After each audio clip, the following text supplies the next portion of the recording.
তো হ্যালো বন্ধুরা, নতুন দিন, নতুন সকাল, নতুন উন্নতনা।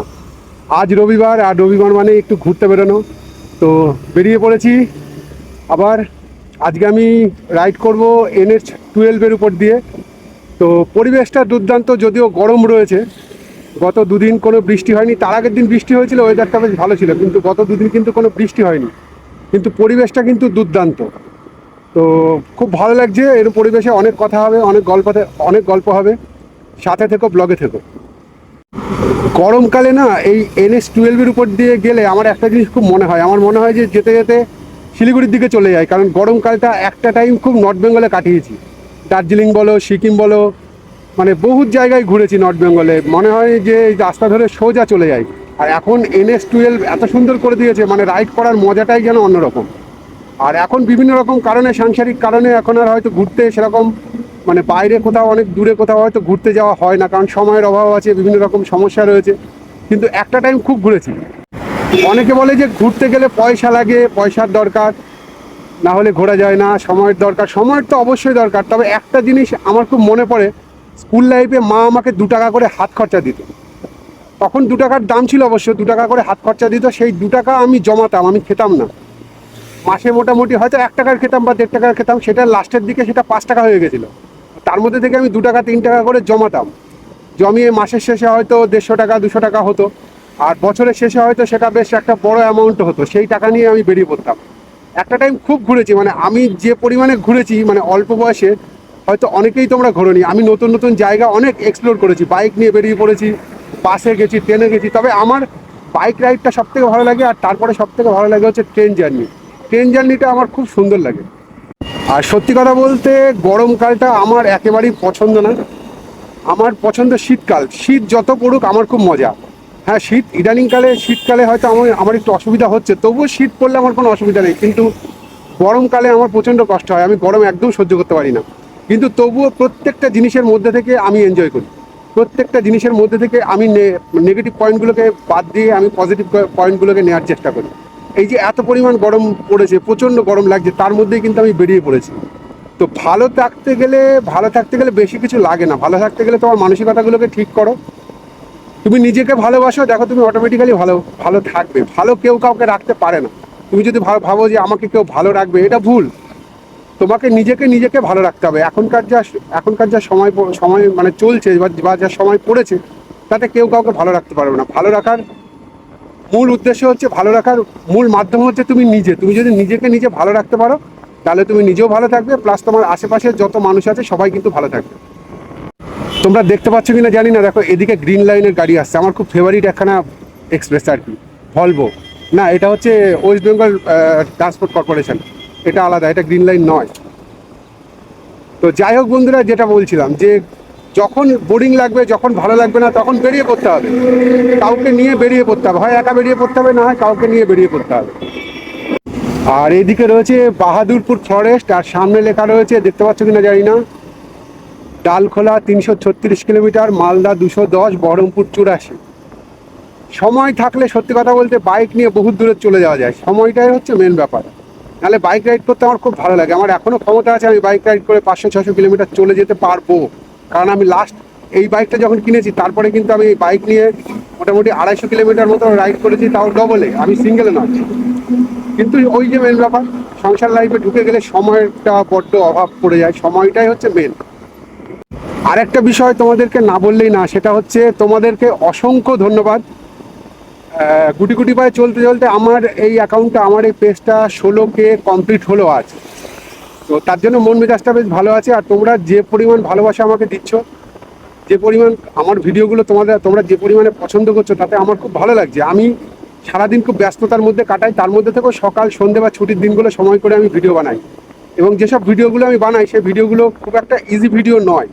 অনেক এডিট করার পর, অনেক ভাবনা চিন্তা করার পর সেই ভিডিওগুলো বানাই। তো ভিডিওগুলো যে তোমাদের এত পছন্দ লাগছে, এবং তোমরা যে পেজটাকে এত এত পছন্দ করছো, তার জন্য তোমাদেরকে অসংখ্য ধন্যবাদ।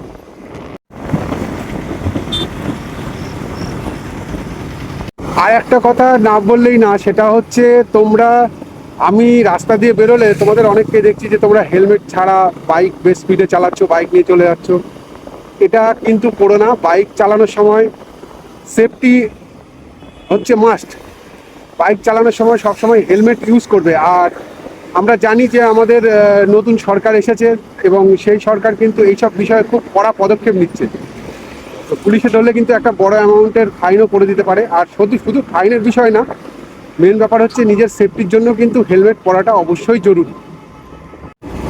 রাস্তার মধ্যেখান দিয়ে বেশ সুন্দর সুন্দর ফুল গাছ লাগিয়ে দিয়েছে, দেখতে কিন্তু বেশ সুন্দর লাগছে। এবং এই ফুল গাছ যখন বড় হবে তখন কিন্তু খুব সুন্দর হবে জায়গাটা, ছাওয়া মানে রাস্তাটা একটা ছাওয়াও পাবে। আমি বর্ধমানের জিটি রোডের ওখান দিয়ে দেখেছি বড় বড় ফুল গাছ লাগানো রাস্তার দুদিক দিয়ে, মানে দুদিক দিয়ে নয়, মিডিল দিয়ে।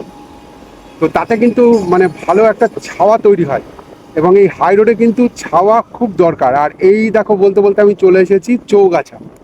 বাদিক দিয়ে চলে গেল মায়াপুরের রাস্তা, মায়াপুরটা যাবো করে কিন্তু যাওয়াই হচ্ছে না। তো এই দেখো এই চলে গেল মায়াপুরের রাস্তা।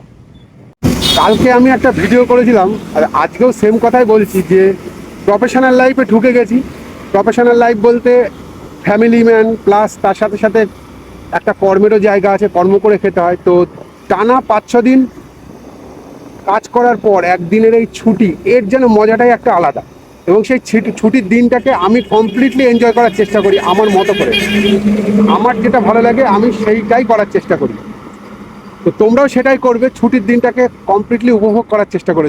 ছুটির দিনটাকে কোনোভাবেই মানে যেন ছুটির দিনটা ওয়েস্ট না হয় সেই দিকে অবশ্যই নজর রাখবে। কারণ ছুটিটা কিন্তু মানুষের খুব দরকার, নাহলে কাল থেকে আবার কাজ শুরু, সে কাজে কিন্তু মন বসবে না। তো চলো, ফাঁকা রাস্তা একটু না টানলে কি আর ভালো লাগে, একটু টানা যাক।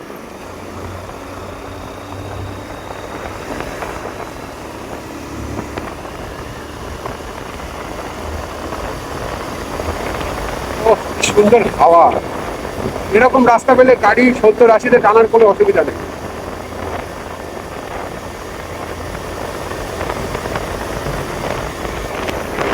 কৃষ্ণনগরের অনেক নতুন নতুন বাইকারের ভাইরা আছো যারা দেখছি টাউনের মধ্যে দিয়ে মানে জনবহুল এলাকার মধ্যে দিয়ে বেশ জোরে বাইক নিয়ে যাচ্ছ। এটা করো না। তোমাদের যদি বাইকিং করার ইচ্ছা থাকে তোমরা হাই রোডে চলে আসবে, এখানে তুমি যত খুশি পিক আপ তোলো, যত খুশি স্পিড দাও, তাতে কোনো অসুবিধাও নেই, তাতে তোমার সেফটিও থাকবে। কারণ একটা টাইম দেখো, আমিও কিন্তু কৃষ্ণনগরের একজন পুরনো বাইকার। আমি যখন বাইকিং করেছি তখন হয়তো তোমরা এই বাইকিং যে করা যায় এভাবে বাইক নিয়ে দূরে দূরে যাওয়া যায় এটা হয়তো তোমরা ভাবতেই না। তখন এরকম ইউটিউব বা ফেসবুক এরকম প্ল্যাটফর্ম কিন্তু ছিল না। আমি বাইক নিয়ে বহু দূরে দূরে চলে গেছি। তো আমি তোমাদের বলছি যে জনবহুল এলাকার মধ্যে দিয়ে খুব জোরে বাইকিং করবে না, তাতে তোমারও অসুবিধা। আর দ্বিতীয় কথা, যারা আশেপাশের মানুষ তারা একটু মানে অফওয়ার্ড ফিল করে আর কি। তাই তোমাদের যদি জোরে বাইক চালাতে ইচ্ছা করে তোমরা চলে আসবে, ন্যাশনাল হাইওয়েতে চলে আসবে, এখানে জোরে বাইক চালালে কোনো অসুবিধাও নেই। তবে হ্যাঁ, অবশ্যই বাইক ততক্ষণই তুমি স্পিড দেবে যতক্ষণ তোমার কন্ট্রোলের মধ্যে থাকবে। আমি কিন্তু এই রাস্তায় 1000 cc চালিয়েছি, আমি 150-200 এরকম পিক আপে চালিয়েছি। কিন্তু একটা জিনিস মাথায় রাখতে হবে, যতক্ষণ পর্যন্ত তোমার হাতের মধ্যে রয়েছে বাইক ততক্ষণ পর্যন্ত তুমি বাইকের পিক আপ দেবে, তারপরে কিন্তু আর মানে বেশি স্পিড তোলাটা ঠিক নয়। তোমাদের সাথে কথা বলতে বলতে দেখো চলে এসেছি ধুবুলিয়া বাজার, ধুবুলিয়া সুভাষচন্দ্র বালিকা বিদ্যালয়। প্রায় ধুবুলিয়া বাজারেই চলে এসেছি। হোটেল হোটেল হোটেল হোটেল আর রেস্টুরেন্ট, চারিদিকে শুধু হোটেল আর রেস্টুরেন্ট। হোটেল রেস্টুরেন্ট প্রচণ্ড পরিমাণে বেড়ে গেছে। মানুষ এখন, আমরা বাঙালিরা খুব খাদ্যরসিক হয়ে গেছি। আগে তো ছিলামই, আমরা বাঙালিরা চিরকালই খাদ্যরসিক। তো এখন আরও বেশি বেশি খাদ্যরসিক হয়ে গেছে। তো যাই হোক, কথা বলতে বলতে চলে এসেছি দেখো ধুবুলিয়া বাজার, সামনেই রয়েছে ধুবুলিয়া বাজার। তো বন্ধুরা, গরম যতই পড়ুক বাঙালির কিন্তু চা ছাড়া চলে না। তো যাচ্ছিলাম, যেতে যেতে একটা চায়ের দোকান দেখলাম, দাঁড়িয়ে পড়লাম। চাটা কিন্তু খুব সুন্দর বানিয়েছে। তো যাই হোক, আজকের ব্লগটা তোমাদের কেমন লাগলো অবশ্যই জানাতে ভুলবে না। আজকের জন্য টাটা।